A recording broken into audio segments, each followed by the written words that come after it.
जय हिंद दोस्तों, आप सभी का एक बार फिर स्वागत है आपके अपने इस YouTube चैनल पर। हम और आप बात कर रहे थे राजस्थान के इतिहास पर, और राजस्थान के इतिहास में भी हमने मेवाड़ रियासत के बारे में अध्ययन करना शुरू किया था। और इसके पीछे वाले वीडियो में हमने देखा था कि महाराणा उदय सिंह का जो शासन कार्य होता है, महाराणा उदय सिंह के विषय में हमने जानकारियां ली थी दोस्तों। तो उसमें हमने देखा था कि उदय सिंह के समय में मेवाड़ पर जो है आक्रमण होता है अकबर का, और अकबर जो है यहाँ पर आक्रमण करने के लिए जब आ रहा होता है तो इसकी सूचना पहले उदय सिंह को मिल जाती है। अब उदय सिंह को जब इसकी सूचना मिल जाती है तो उदय सिंह अपने जो चित्तौड़गढ़ का किला होता है या फिर मेवाड़ जो होता है उसे छोड़कर गिरवा की पहाड़ियों में चले जाते हैं और एक कूटनीति का परिचय देते हैं यहाँ पर। इसके बाद में कई सारे इतिहासकार ने उनकी आलोचनाएं भी की हैं, और हम देखेंगे आज आज उनके पुत्र यानी कि महाराणा प्रताप के विषय में हम बातचीत करने वाले हैं। और उससे पहले हमने जो पहले पढ़ा था उसका थोड़ा सा रिवीजन हो जाए तो हमने देखा था कि उदय सिंह गिरवा की पहाड़ियों में चले जाते हैं और चित्तौड़गढ़ का जो किला है वो अपने दो सेनापति जिनका नाम था जयमल और फत्ता सिसोदिया उनको सौंपकर चले जाते हैं। अब यहाँ पर जब अकबर का आक्रमण होता है तो जयमल और फत्ता सिसोदिया जो है वो अकबर से लोहा लेते हैं। अकबर से वो काफी हद तक युद्ध में अकबर को पराजित करने की स्थिति में थे। अकबर को बहुत ज्यादा इस युद्ध में क्षति वो पहुंचाते हैं, और अकबर के सामने वो एक वीर योद्धा की तरह लड़ते हुए अंत में वीर गति को प्राप्त हो गए थे। इस प्रकार यहाँ पर चित्तौड़गढ़ का जो तीसरा साका है वो होता है, यानी कि केसरिया यहाँ पर किया गया था जयमल और फत्ता सिसोदिया के नेतृत्व में, और इनकी रानी जिनका नाम था फूल कंवर, उन्होंने यहाँ पर केसरिया जोहर किया था। तो इस प्रकार ये चित्तौड़ का तीसरा साका होता है, और जो कि 1500 अकबर के आक्रमण के समय ये होता है। तो इसके बाद में हम इसके आगे की जो बातचीत देखते हैं कि बाद में उदय सिंह गिरवा की पहाड़ियों से ही अपना जो कार्य है वो करते रहते हैं, और अकबर का चित्तौड़ के किले पर आक्रमण होने के बाद में यहाँ पर अधिकार हो जाता है। अकबर यहाँ पर 30,000 लोगों का एक कत्लेआम करवा देता है, जो कि अकबर की जिंदगी का एक कलंक के समान माना जाता है। और यहाँ पर एक सिक्का चलाता है जिसे एलची नामक सिक्का हम कहते हैं, और उसके बाद में अकबर यहाँ शासन कार्य करता है। और उसके बाद में जो उदय सिंह की जो मृत्यु है वो हो जाती है 1572 ईस्वी में। और महाराणा प्रताप के बारे में हम आज बातचीत करने वाले हैं, तो आप हेडिंग डाल लीजिए महाराणा प्रताप। महाराणा प्रताप, महाराणा प्रताप। महाराणा प्रताप के शासन कार्य के बारे में अगर आप लिखना चाहें तो महाराणा प्रताप जो है वो 1572 ईस्वी में शासक बनते हैं, और 1597 ईस्वी तक शासन कार्य इनका चलता है। तो दोस्तों अब अगर हम बात करें महाराणा प्रताप के बारे में, तो महाराणा प्रताप के बारे में आप राजस्थान के वासी हो तो महाराणा प्रताप के बारे में ऐसी कोई बात नहीं है जो आपसे छुपी हो, क्योंकि हम जब बचपन में महाराणा प्रताप के बारे में जब छोटी क्लासेज में होते हैं तभी से हम इनके बारे में पढ़ना शुरू कर देते हैं। इनके स्वाभिमान की गाथाएं, इनके शौर्य की गाथाएं, इनकी वीर गाथाएं हमें बचपन से ही सुनाई जाती हैं कि महाराणा प्रताप ऐसे थे, महाराणा प्रताप ऐसे थे। इनके बारे में बहुत सारी शौर्य की कथाएं हमें बचपन से ही सुनाई जाती हैं। तो ऐसी कोई बात नहीं है जो आप महाराणा प्रताप के विषय में नहीं जानते दोस्तों। फिर भी जो अपनी परीक्षा के उपयोगी जो चीजें हैं, परीक्षा की दृष्टि से जो महत्वपूर्ण चीजें हैं, उनका एक बार डिस्कस हम यहाँ पर कर लेते हैं दोस्तों। तो महाराणा प्रताप का जो शासन कार्य है वो 1572 ईस्वी से 1597 ईस्वी तक चलता है। अब बात करते हैं इनकी माता का नाम, कि भाई इनकी माता जी कौन थी। तो इनके माता का नाम था जयवंता बाई। इनकी माता का नाम था Jaiwanta by. Jaiwanta Jaiwanta by, Jaiwanta by इनकी माता का नाम था। जयवंता बाई, जयवंता बाई ये सोनगरा राजपूत थी। जयवंता बाई जो है ये सोनगरा राजपूत थी, और पाली के ये जो अखेराज सोनगरा थे, अखेराज सोनगरा की ये पुत्री थी। अखेराज सोनगरा, अखेराज सोनगरा की पुत्री जयवंता बाई के साथ में उदय सिंह का विवाह होता है। और उदय सिंह के विवाह के बाद में इनको एक महान पुत्र की प्राप्ति होती है जिसका नाम था महाराणा प्रताप, जो कि बाद में महाराणा अकबर के साथ में बहुत ही ज्यादा इनका संघर्ष चला था। और पिता के बारे में लिखना चाहे तो लिख लीजिए कि पिता का नाम उदय सिंह था। भाई सीधी सी बात बताने की इसमें कोई जरूरत ही नहीं है। तो पिता का नाम जो है वो उदय सिंह था। पिता का नाम उदय सिंह, माता का नाम जयवंता बाई।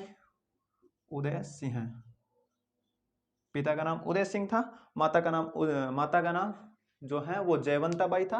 और इनकी जन्म तिथि के बारे में देखें कि इनका जो डेट ऑफ बर्थ है वो कौन सी थी, तो इनका जन्म जो है वो हुआ था 9 मई 1540 ईस्वी को। 9 मई 1540 ईस्वी, 9 मई 1540 ईस्वी को जो है इनका जन्म होता है। और फिलहाल के समय में आपको जो सोशल मीडिया जो है वो बहुत ज़्यादा प्रचलित हो गया है। इसके बारे में आपको ऐसी बात भी आपको देखी जाती है कि जब 9 मई नहीं भी होती है फिर भी लोग अपने स्टेटस वगैरह पर ये बधाई देते हुए दिखेंगे कि महाराणा प्रताप की जयंती की शुभकामनाएं।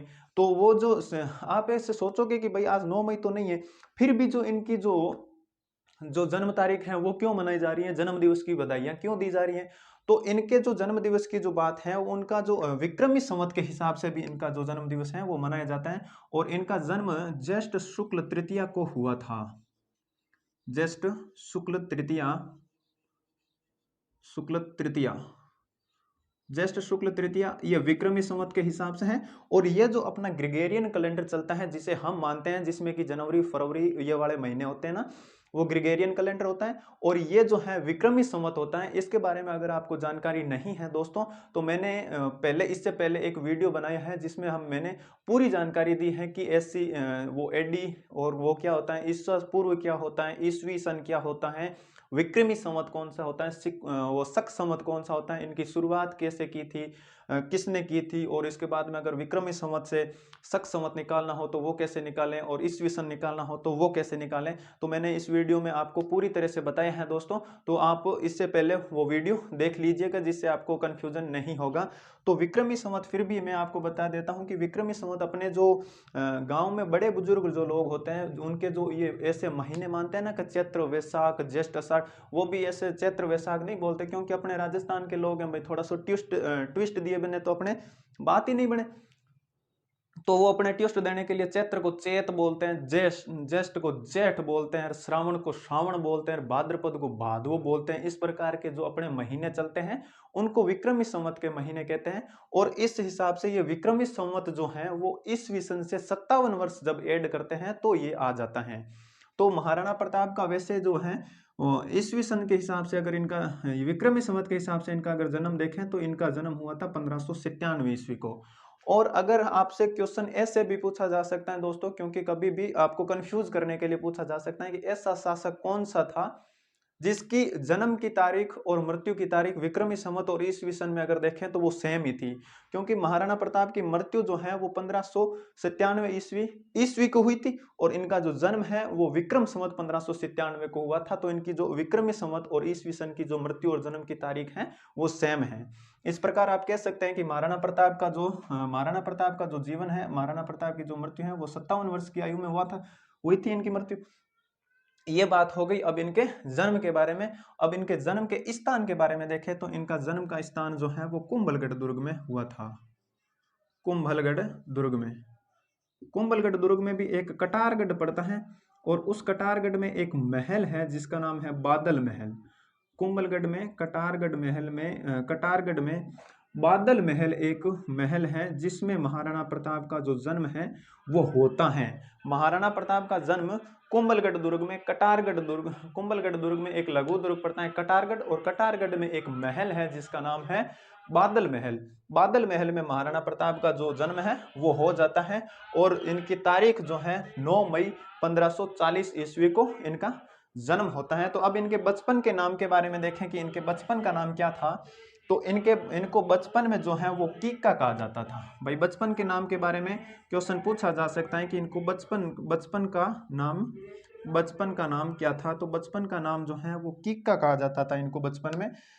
अब कीका के बारे में ऐसे जो अपने ये मेवाड़ वाला क्षेत्र है, मेवाड़ का क्षेत्र जो कि डूंगरपुर बांसवाड़ा वाला ये जो क्षेत्र पड़ता है वो एक पहाड़ी इलाका है और पहाड़ी इलाके में छोटे बच्चे को किक्का ही कहते हैं। चाहे भीलों का जो इलाका है इसमें भील जनजाति जो है वो ज्यादा मात्रा में निवास करती है या फिर ज्यादा जनसंख्या में यहाँ पर निवास करती हैं। भीलों के जो बच्चे होते हैं उनको किक्का ही कहते हैं। भाई कोई भी अगर बच्चा होगा भीलों का, कोई भी इस क्षेत्र में जो भी बच्चा होगा तो उसको किक्का ही कहेंगे, भील नहीं बल्कि इस क्षेत्र में जो भी बच्चा होगा उसको किक्का ही कहेंगे। तो इस प्रकार जो महाराणा प्रताप के लिए किक का कहना सही बात नहीं है, क्योंकि इससे पहले इनके पिताजी जैसे उदय सिंह का काल है तो उदय सिंह को भी इन्होंने कभी किक का ही कहा होगा, महाराणा सांगा को भी इन्होंने किक का ही कहा होगा, और इससे पहले जो बप्पा रावल तक को भी इन्होंने किक का ही कहा होगा। तो फिर भी अगर आपके क्वेश्चन के हिसाब से अगर डिमांड होती है कि क्वेश्चन में किक्का जो है वो महाराणा प्रताप को कहा जाता है, इनके बचपन का नाम जो है वो किक्का कहा जाता था, इनके बचपन में इनको किक्का कहा जाता था। और अब इनकी बात करते हैं राज तिलक के बारे में। भाई इनका जो है वो कोरोनेशन कब हुआ था, यानी कि राज तिलक जो है वो कब हुआ था। तो इनके राज तिलक के बारे में, अब उदय सिंह जी की मृत्यु जब 1572 ईस्वी में हो गई थी दोस्तों, तो उदय सिंह जो है अपने ये जो जयवंता बाई जी थे इनसे इतना ज्यादा प्रेम नहीं करते थे। उदय सिंह पर उनकी अन्य रानी जिनका नाम था धीरबाई भटियाणी जिनका नाम था, उनका प्रभाव ज्यादा था।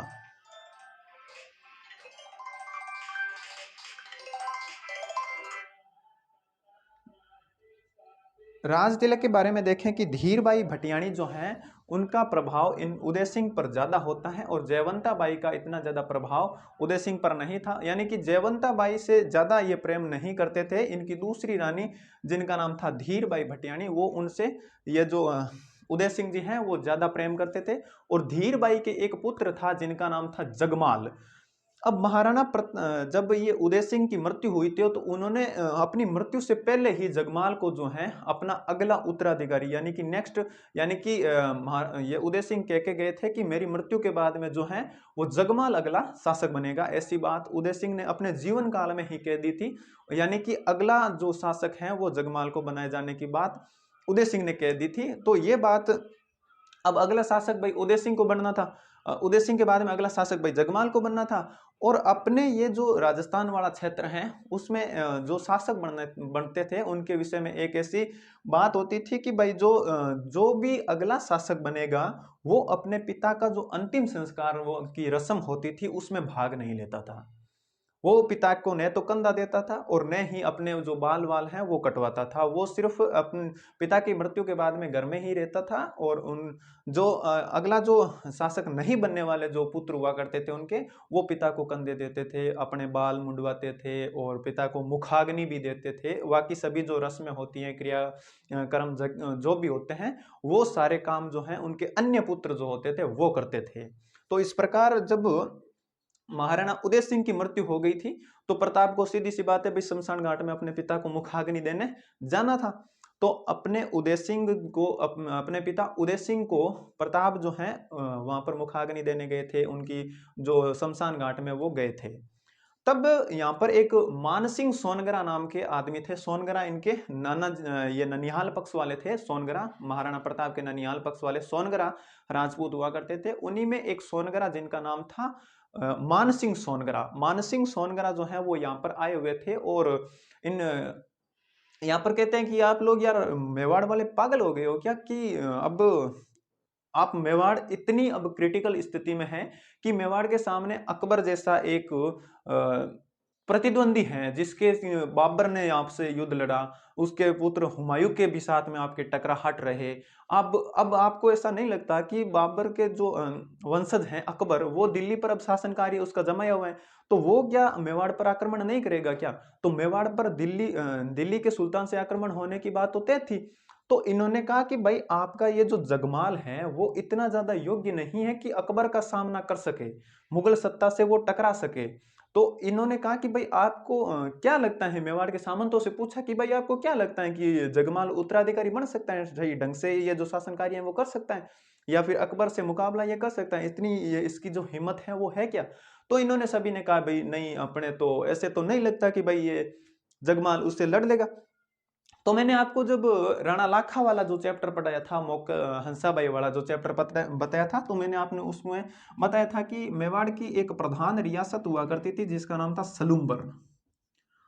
और लाखा जी ने यहाँ पर एक अधिकार जो है, मैंने वीडियो में बताया भी है कि राणा लाखा ने जब अधिकार दिया था चुंडा जो है उनको सलूम्बर की प्रधान रियासत थी और प्रधान जागीर थी, और यहाँ पर सुंडा को यहाँ भेज दिया था और कहा था कि मेवाड़ का जो भी अगला शासक बनेगा उसका निर्धारण जो है वो सलूम्बर वाले करेंगे। तो इस टाइम जो सलूम्बर के ठिकानेदार हुआ करते थे या फिर जागीरदार जो हुआ करते थे, उनका नाम था कृष्णदास चुंडावत। उनका नाम था कृष्णदास चुंडावत। कृष्णदास चुंडावत। ये कृष्णदास चुंडावत जो है वे भी इस टाइम जो है यहाँ पर आए हुए थे और ये जो अंतिम संस्कार जब उदय सिंह का हो रहा था तो उसमें आए हुए थे। और मान सिंह जो सोनगरा थे उन्होंने कहा भाई, इन कृष्णदास चुंडावत को कहा कि भाई क्या आपकी सहमति भी जगमाल के साथ है, क्या आप भी चाहते हैं कि जगमाल अगला शासक बने, ऐसा चाहते हैं क्या? तब कृष्णदास चुंडावत ने कहा कि मैं दिल से ऐसा चाहता हूं कि महाराणा प्रताप जो है वो अगले मेवाड़ के शासक बने। तो इन्होंने कहा फिर देरी किस बात की, तो इन्होंने कृष्णदास चुंडावत जी ने जो है वो यहाँ पर गोगुंदा में जब इनका अंतिम संस्कार हो रहा था तो गोगुंदा में ही इनका जो है राज्याभिषेक कर दिया था। वहीं पर घोषित कर दिया था कि मेवाड़ का जो अगला शासक है वो महाराणा प्रताप ही होंगे। तो इस प्रकार जब महाराणा प्रताप को यहाँ पर शासक घोषित कर दिया, जब ये मेवाड़ में अपने पिता का जो अंतिम संस्कार गोगुंदा में अपने पिता का अंतिम संस्कार करने के बाद में वापस गए तो वहां पर वो जगमाल बैठा था, भाई मैं शासक बनूंगा अगला। तो जगमाल को कहा कि भाई नहीं, तू अपने इधर साइड वाली कुर्सी पे बैठ जा, ये कुर्सी जो है, ये जो सिंहासन है ये महाराणा प्रताप का है। तो इन्होंने जब जगमाल को कहा तो भाई जगमाल ऐसे कैसे मान ले, जगमाल को भी गुस्सा आ गया। जगमाल यहाँ से नाराज होकर फिर चला ही जाता है कि भाई नहीं रहना मुझे मेवाड़ में, और चला जाता है अकबर के पास में। भाई अकबर के पास में गया कि मैं तो वहां से लड़के आ गया। तो अकबर ने कहा कि ले कोई नहीं, अपने एक जहाजपुर है, वो एक रियासत है, उस जहाजपुर रियासत में जाकर तू अपना रह और अपना गुजारा बसारा कर। तो जहाजपुर की जो जागीर है वो जगमाल को अकबर के द्वारा दी गई थी। अकबर ने जहाजपुर की जागीर जो है वो जगमाल को दे दी थी और वहां पर ये इसकी शरण में गया, वापस ये कभी बाद में नहीं आया था। अब महाराणा प्रताप भी भाई गोगुंदा में इनका अंतिम, जब महाराणा उदय सिंह का जो अंतिम संस्कार चल रहा था तो उसमें इनका जो राज तिलक किया गया था, तो महाराणा प्रताप ने कहा भाई यार नहीं, मजा ही नहीं आया यार, क्या आपने राज तिलक कर दिया यार अपने पिता के अंतिम संस्कार के सामने ही अपना तो राज तिलक कर दिया यार, कुछ धूमधाम नगाड़े वगाड़े ढोल वोल तो डिस्को इसको और पार्टी वार्टी कुछ हुई नहीं। तो इन्होंने कहा कि भैया नहीं, ऐसे नहीं, हम अब दोबारा करेंगे। कुंभलगढ़ में इनका दोबारा से फिर राज्याभिषेक किया गया। और राज्याभिषेक में जैसे अभी आप देखते हो कि जैसे अपने कोई प्रधानमंत्री शपथ लेते हैं तो उस बाहर वाले प्रधानमंत्री को बुलाते हैं, भाई अमेरिका का प्रधानमंत्री आएगा। अमेरिका में तो खैर प्रधानमंत्री नहीं होता, राष्ट्रपति होता है, फिर भी जो आसपास के प्रधानमंत्री जैसे पाकिस्तान से बुलाएंगे, शपथ ग्रहण समारोह होता है तो उसमें बहुत सारे जो अपने मेहमान होते हैं उनको बुलाते हैं। अपने मोदी जी ने भी कई सारे उनको बुलाया था। तो इसी प्रकार जब कुंभलगढ़ में इनका राज्याभिषेक हुआ था तो इन्होंने बहुत सारे सामंतों को अपने यहाँ बुलाया था। तो उन सामंतों का नाम याद करना वैसे आपके लिए इतना ज्यादा जरूरी नहीं है दोस्तों, उनमें आप बस एक का नाम याद कर लीजिए, जो कि इस टाइम अकबर जब दिल्ली में शासक बना हुआ था तो उससे वो भी पंगे ले रहा था, महाराणा प्रताप की तरह वो भी अकबर से पंगे ले रहा था, और उसका नाम था राव चंद्रसेन। मारवाड़ के थे राव चंद्रसेन, राव चंद्रसेन, ये मारवाड़ से आए हुए थे भाई। मारवाड़ से राव चंद्रसेन जो है वो महाराणा प्रताप के राज्याभिषेक में शामिल होने के लिए आए थे। और ये होगी बात अब महाराणा प्रताप के बारे में। इनके विवाह के बारे में नहीं बताया ना, इनकी जो रानी है वो इनकी एक पत्नी भी थी, एक या पत्नी तो वैसे बहुत सारी थी, लेकिन इनकी जो सबसे प्रिय पत्नी थी या फिर इनकी जो स्वीट हार्ट थी या फिर इनकी जो सबसे मतलब इनको चहती थी, जिनका नाम था अजब दे पंवार। अजब दे पंवार, ये दे मतलब अपने राजस्थान में देवी को दे कहते हैं, ठीक है ना, वो अजब दे पंवार। अजब दे पंवार जो है वो ये कहाँ की थी, तो ये अपने सिरोही की थी। अपने सिरोही वाला जो क्षेत्र पड़ता है ना, गुरु शिखर वाला, सबसे ऊंची जो चोटी है राजस्थान की, वो सिरोही वाला है। उस सिरोही के बारे में जब अपने भूगोल की क्लासेस पढ़ेंगे तो उसमें पूरा पढ़ेंगे, टेंशन मत लीजिए। ये सिरोही की रहने वाली थी और सिरोही की राजकुमारी थी अजब दे पंवार। वैसे बताते हैं कि महाराणा प्रताप के 20 रानियां थी और सबसे जो प्रिय पत्नी थी या फिर महाराणा प्रताप की जो पटरानी थी उसका नाम था अजब दे। ठीक है, ये हो गई। अब इनके पिता के बारे में हो गई, माता पिता और जन्म बचपन का नाम, राज तिलक के बारे में सारी जानकारी हो गई। तो अब महाराणा प्रताप जो है वो यहाँ के शासक बन चुके हैं मेवाड़ के, और उधर दिल्ली में अकबर का शासन कार्य जो है वो चल रहा है और अकबर राजस्थान के सामंतों को अपनी अधीनता स्वीकार करने में लगा हुआ है भाई। अपने ये जो आमेर वाले हैं, आमेर जो जयपुर का क्षेत्र पड़ता है वर्तमान में, आमेर वालों ने सबसे पहले अधीनता स्वीकार कर ली थी। और आमेर रियासत के बारे में जब हम पढ़ेंगे तो उसमें पूरी देखेंगे कि किस प्रकार इन्होंने अधीनता स्वीकार की थी, किसने मध्यस्थता की थी, वो सारी बात हम आमेर वाले चैप्टर में पढ़ेंगे। अभी हम देखते हैं कि इधर जो है दिल्ली में जो है वो अकबर का शासन कार्य चल रहा है और इधर मेवाड़ में अपने ये जो महाराणा प्रताप जो है वो शासन कार्य संभाले हुए हैं, अभी उन्होंने संभाला ही है। तो अकबर जो है वो महाराणा प्रताप को मनाने के लिए या फिर अपनी अधीनता को स्वीकार करवाने के लिए चार जो है दूत भेजता है और कहता है कि भाई अपनी हमारी अधीनता स्वीकार कर लो, आप क्यों लड़ाई दंगा करें भाई, क्यों फालतू में लड़ाई दंगा करें, आपस में लड़ने से तो कुछ है नहीं, आपकी भी हानि होगी हमारी भी हानि होगी। इससे अच्छा है कि आप हमारी अधीनता स्वीकार कर लीजिए और मैं आपको कोई जागीर दे दूंगा और उसमें आप अपना गुजारा बसारा करते रहिए और अपना सुखपूर्ण या फिर शांतिपूर्ण जो जीवन है वो जीजिए। तो जब अकबर इधर महाराणा प्रताप शासन कार्य इन्होंने संभाला ही था तो अकबर को पता चला कि भाई इधर अपने मेवाड़ वाले क्षेत्र में एक नया शासक बना है, तो जिसका नाम अपने महाराणा प्रताप सुनते हैं। तो इन्होंने कहा कि भाई अपने इसको भी अधीनता स्वीकार करने के लिए कुछ ना कुछ तो करें। अब अकबर इसको अधीनता स्वीकार करने के लिए बहुत सारे लोग भेजते हैं, चार लोगों को भेजते हैं, जिसके बारे में आपने वो ट्रिक भी सुनी होगी, जमा भाटो वाली। दोस्तों ट्रिकों के चक्कर में मत पड़िए, ट्रिकों से एग्जाम नहीं निकलता है। ट्रिकों के चक्कर में इतनी ज्यादा ट्रिक हो जाएगी आपकी जिंदगी भी ट्रिक हो जाएगी, पता ही नहीं चलेगा कि कौन सी ट्रिक कहाँ पे यूज करूं, पता ही नहीं चलेगी। वो जमा भाटो वाली एक है, वो याद करो तो ठीक, नहीं तो वैसे याद कर लेना अच्छी बात है कि सही ढंग से कायदे से इनको सीक्वेंस वाइज याद कर लीजिए। फिर एग्जाम में इतना ज्यादा टाइम नहीं मिलता कि कौन सी ट्रिक कहाँ पे यूज करनी है, पता ही नहीं चलता। तो यहाँ पर जो अकबर है वो सबसे पहले जलाल खां कोरची को भेजता है, जलाल खां कोरची, जलाल खां कोरची, जलाल खां कोरची को अकबर भेजता है कि भाई अपने इधर मेवाड़ वाला जो क्षेत्र है उसमें पहले उदय सिंह के साथ में अपना संघर्ष हुआ था और अभी जलाल खां कोरची को भेजता है कि भाई उसका बेटा अब महाराणा प्रताप जो है वो इधर शासक बनाए। तो अगर जलाल खां कोरची को ये महाराणा प्रताप शासक बनते ही यानी कि 1572 ईस्वी में ही भेज देता है। जलाल खां कोरची एकदम वाट पटु आदमी, बोलने में बहुत तेज तर्रार, एकदम चालाक किस्म का आदमी, इसको भेजा और बोला कि जाओ उनको अधीनता स्वीकार करने के लिए बोलो।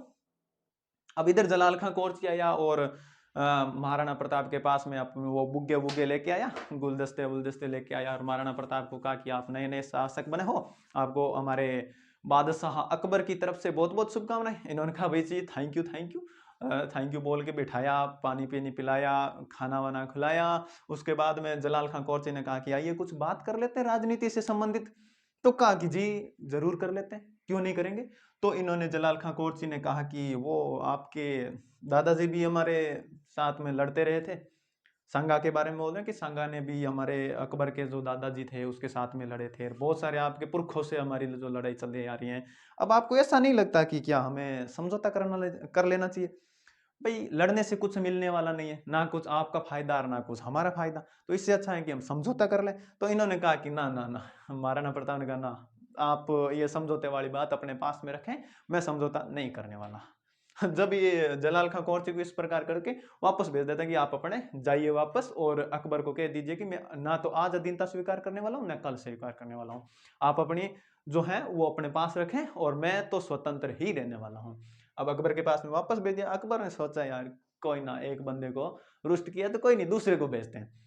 उन्होंने सोचा कि यार महाराणा प्रताप की जो इस समय आयु थी वो, क्योंकि 1540 में इनका जन्म हुआ था और 1572 ईस्वी की अपन बात करें तो इनकी आयु जो है थी 32 वर्ष की आयु थी। 32 वर्ष में भाई इतना ज्यादा बूढ़ा भी नहीं आदमी, भाई जवान आदमी थे। तो इन्होंने सोचा कि क्यों ना इधर जवान आदमी अगर शासक बनाए तो अपने भी इधर से कोई जवान आदमी को भेजें। तो इन्होंने सोचा कि अपने मान सिंह जो आमेर के सामंत हुआ करते थे, मान सिंह आमेर के सामंत, सॉरी दोस्तों वो राजकुमार थे, आमेर के राजकुमार थे जिनका नाम था मान सिंह है, जिसके बारे में आप जब हल्दी घाटी का युद्ध पढ़ेंगे आगे तो उसमें देखेंगे कि इन्होंने क्या क्या गुल खिलाए थे। तो मान सिंह जो है इस टाइम यहाँ पर अकबर के दरबार में था। मान सिंह एकदम ऐसे जवान तरह का आदमी था, तेज तर्रार आदमी, खूंखार तरह का आदमी। तो इन्होंने कहा कि मान सिंह जी आइए, आप इधर मेवाड़ में जो नए सामंत नए शासक बने हैं महाराणा प्रताप, उनसे मिलना चाहेंगे? तो इन्होंने कहा जी जाए आते हैं। तो इन्होंने मान सिंह को भेजा कि आप जो हैं वो महाराणा प्रताप से संधि करने के लिए मनाइए, उनको कहिए कि आप हमारे साथ में जो है अपनी अधीनता जो है मुगल साम्राज्य की अधीनता जो है वो स्वीकार कर लीजिए। तो मान सिंह को भेजा गया था। तो मान सिंह को जो भेजा गया था उसकी तारीख याद रखिए 1573 ईस्वी में, और जून का महीना था, जून में भेजा था इनको, ठीक है, जून के महीने में इनको भेजा था। अब मान सिंह गए। इधर महाराणा प्रताप को भी पता चला कि मान सिंह आ रहा है, भाई अधीनता स्वीकार करवाने के लिए, कहेगा वो। तो महाराणा प्रताप ने भी सोचा कि ये आमेर के जो है वो राजकुमार हैं, अपन भी इधर से अपने राजकुमार को भेज देते हैं। तो महाराणा प्रताप के जो बेटे हुए थे, जिनका 1559 ईस्वी में जन्म हुआ था, जिसके बारे में मैंने आपको पिछले वीडियो में बताया था कि उदय सिंह के जब वो पोता होता है अमर सिंह, और अमर सिंह के जब पोता होते हैं तो वो यहाँ पर एक घूमने के लिए एकलिंगनाथ जी के धोख लगाने के लिए जाते हैं, और वहां पर एक उदयपुर नगर की स्थापना करते हैं। तो यहाँ पर अमर सिंह जो हैं वो महाराणा प्रताप सोचते हैं कि भाई अब उधर से राजकुमार आ रहे हैं, अपने भी अपने राजकुमार को भेज दें। तो इन्होंने अपने राजकुमार यानी कि अमर सिंह को यहाँ पर इसके बीच में बातचीत करने के लिए भेजा। अब मान सिंह आ गए और इधर से अमर सिंह बातचीत करने के लिए आ गए। दोनों बैठे, बकायदा लंच का प्रोग्राम रखा गया। सोचा कि शाम को अपने एकदम पैक शैक मारेंगे, बातचीत करेंगे और खाना वाना खाएंगे। मान सिंह सोच रहा था कि प्रताप उनसे मिलने आएगा, पर इधर से प्रताप ने चालाकी की और अमर सिंह को भेज दिया। और अमर सिंह जो है एक तरह से आपके अपने राजस्थान में नहीं कहते कि कुचमादी किस्म का आदमी था, बहुत ही बहुत छरडो आदमी हो, बहुत ही एकदम या उछल कूद करने वाला सो का आदमी हो, ठीक है। अमर सिंह जो है बहुत ही कुचमादी आदमी हो, ठीक। अमर सिंह कुचमादी आदमी हो, जिकन भेजियो मान सिंह कने के मान सिंह को बात करा। अब मान सिंह को बात करन खातर प्रताप तो आया कोनी, जने अठे मान सिंह को बात करन खातर अमर सिंह ने भेजा। अमर सिंह डिनर के प्रोग्राम में गया और बातचीत करने वास्ते मान सिंह ने पूछा कि भाई महाराणा प्रताप कहाँ है। अमर सिंह से पूछा कि भाई आपके पिताजी कहाँ है। तो मान सिंह ने ऐसे एकदम केयरलेस तरीके, हाँ पिताजी वो तो उनका पेट दर्द कर रहा है, वो आज नहीं आएंगे। तो कहा कि पेट दर्द कर रहा है। तो मान सिंह को पता चल गया कि भाई ये कर तो मेरे मजाक ही रहे, मेरे साथ में मेरा वो है जो अपमान कर रहे हैं। मान सिंह को यहाँ पर अपमान लगता है। वो कहते हैं कि ये जो पेट दर्द है ना पिताजी का, वो मैं ठीक कर दूंगा सारा, ऐसे उग्र स्वभाव में कहते हैं कि ये जो पेट दर्द है ना मैं सारा ठीक कर दूंगा तेरे पिताजी का, ठीक है ना, मैं अपनी सेना लेके आऊंगा और सारों को मेवाड़ को तबाह कर दूंगा, ऐसे बहुत सारी बात करता है यहाँ पे। तब ये मान सिंह जो है यहाँ पर से गुस्सा होकर चला जाने लगता है। तो चल जब निकल ही रहा होता है तो मान सिंह ये अमर सिंह फिर से पीछे से गुड्डा करता है कि अंकल अंकल रुको रुको रुको, बोलो क्या बोल रहे थे आप अभी। तो इन्होंने कहा कि मैं जो है ना अपने अकबर की सहायता से अपनी सेना लेके आऊंगा और तुम लोगों को सारा जो पिताजी का जो पेट दर्द है ना वो युद्ध भूमि में देख लूंगा, उनको बहुत तबाह कर दूंगा सालों को सबको। तब ये फिर से कुचमादी करता है, बोल और कहता है कि अंकल अंकल आपके जो फूफा जी है ना उनको भी साथ में ले आना। अब फूफा की बात यहाँ पर जो है वो अमर सिंह जो है ये अकबर पर टोंट कसते हुए कहता है कि व्यंग्य करता है कि अकबर को भी साथ में ले आना, अकेले मत आना, सेना को उसको साथ में ले आना, हम देख लेंगे सारों को, ठीक है ना। तो अब अमर सिंह की इस प्रकार की बात सुनते हैं तो ये मान सिंह पूरे एकदम आग बबूला हो जाते हैं और अकबर के पास में जाते हैं एकदम फूं फां करते हुए, कहते हैं कि नहीं नहीं नहीं मुझे तो सेना दीजिए और मैं उस प्रताप को तबाह कर दूंगा और अमर सिंह को मार दूंगा और उनको मार दूंगा और पूरे मेवाड़ को उजाड़ दूंगा और ऐसे प्रकार की बातें करते हैं। तो वहां अकबर कहता है भाई हुआ क्या, बता तो सही। ये कहता है नहीं नहीं नहीं मुझे तो पहले सेना ही दो, मैं तो उनको तबाही करूंगा, अब तो छोड़ने वाला नहीं हूं। तब ये कहते हैं कि भाई ऐसा क्या हुआ। तब ये अकबर जो अपने सामंत थे उनको कहता है कि भाई इसको ले जाओ रे, जून का महीना था भाई, कहाँ पहाड़ी इलाके में जाके आया, पूरा गर्म हो गया साला, इसको बात करो थोड़े किनार ले जाके। तब इसको ठंडा वंडा किया और उसके बाद में इससे बात की। तो मान सिंह ने बताया कि मान सिंह से बात की तो अकबर ने पूछा कि भाई क्या अधीनता स्वीकार कर ली क्या। तब मान सिंह ने कहा अधीनता स्वीकार करने की बात तो दूर, वो तो मिलने ही नहीं आया मेरे से, उसने तो मेरे से बात तक नहीं की, उसने तो अपने राजकुमार को भेज दिया और वो कुछ मादी आदमी मेरी पूरी बेइज्जती कर दी। अब अकबर फिर सोचे यार ये क्या हो गया, ये साले ने अधीनता स्वीकार नहीं की। तो मान सिंह से पूछता है नहीं नहीं मान सिंह जी बताइए आपने उसने क्या कहा। तो वो कहता है कि मेरे मेरे को उसने कहा कि राजकुमार है, तो मैंने अपने राजकुमार को भेज दिया, अमर सिंह को भेज दिया बात करने के लिए। तो उसके बाद में अमर सिंह को भेजने के बाद में ये अकबर सोचता है कि भाई अब बात तो ठीक है उसकी, भाई इधर से अगर राजकुमार को भेजा है तो वो भी राजकुमार ही भेजेगा। तो अमर सिंह ने ये अकबर ने फिर एक चाल चली और अकबर ने भगवान दास को भेजा, जो काफी ऐसे एज्ड थे, और ये जो आमेर के शासक थे, भगवान सिंह या भगवंत दास इनको कहते हैं, भगवंत दास, भगवंत दास को भेजा। और भगवंत दास को जो भेजने की तारीख है वो याद रखिए 1573 में इनको भेजा था, और महीना जो था वो सितंबर का महीना था, ठीक है, सितंबर के महीने में इनको भेजा था। अब ये भगवंत दास को भेजा, तो भगवंत दास को भेजने के बाद में इन्होंने कहा कि भगवंत दास जो आते हैं, और वहां पर आने के बाद में अब अब भगवंत दास से बात करने के लिए महाराणा प्रताप स्वयं आते हैं, और वो कहते हैं कि महाराणा प्रताप से बात करते हैं, बातचीत चलती हैं काफी समय तक। और अमर सिंह, ये जो भगवंत दास हैं, वो महाराणा प्रताप को समझाते हैं कि इन लड़ाइयों में कुछ नहीं रखा, आप अधीनता स्वीकार कर लीजिए, हमने भी तो की है ना, आप भी कर लीजिए। तो अकबर, ये जो महाराणा प्रताप हैं, वो इनको कहते हैं कि अंकल आप बात सुनिए, हमारे जब खानवा का युद्ध हुआ था ना, तो आपके जो पृथ्वीराज कछवा थे ना, वो हमारे ध्वज तले लड़े थे। हमारे जो दादाजी थे, उनके दादा और आपके दादाजी जो थे वो एक साथ लड़े थे।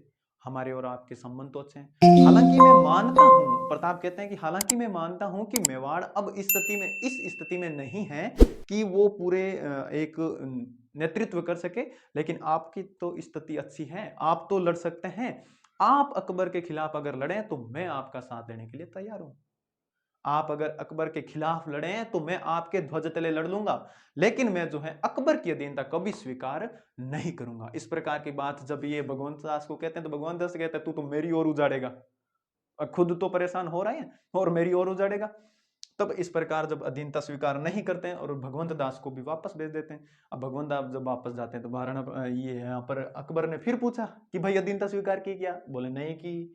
तो अकबर ने एक बार और फिर एक प्रयास किया और कहा कि भाई कुछ नहीं, एक बार और भेजते हैं। तो इन्होंने एक बार फिर अब टोडरमल को भेजा, टोडरमल जो है उनको भेजा।